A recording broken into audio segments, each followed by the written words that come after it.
The people that were with him, they were working around him to try to serve and protect him.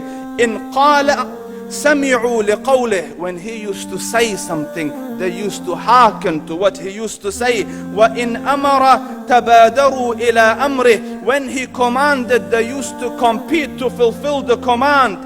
This is Muhammad Rasulullah. This is Muhammad Rasulullah. Anas ibn Malik says, he says, I came out one night, it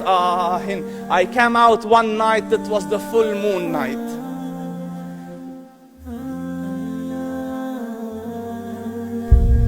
And I looked at the moon, and in the desert, understand, the moon is an awesome sight. It is smooth, it is radiant, it is clear, it is gentle compared to the scorching sun at which they are used to. So the moon was the epitome of beauty. So he says, I came out at a full moon night and I looked at the moon and I saw it beautiful, handsome. So I said, let me go see if the moon is more handsome or my prophet is more handsome. Let me see if that is more beautiful or the prophet is more beautiful. So I went and I saw him standing afar. So I looked at his face and I looked at the moon, and I looked at his face, and I looked at the moon, and I looked at his face, and I looked at the moon, and he said, Wallahi, he was more handsome than the moon in its entirety. That is just the look of your Rasul.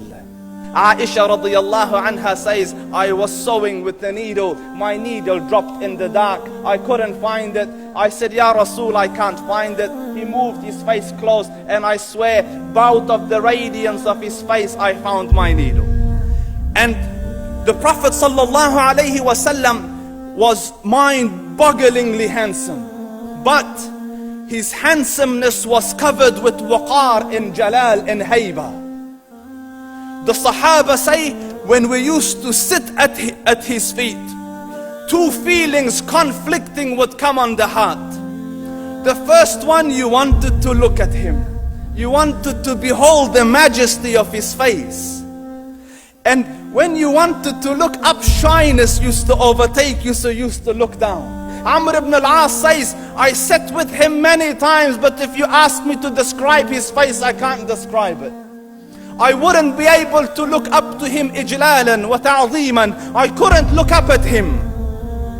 And that is why he didn't have the problems that Yusuf alayhi salam had.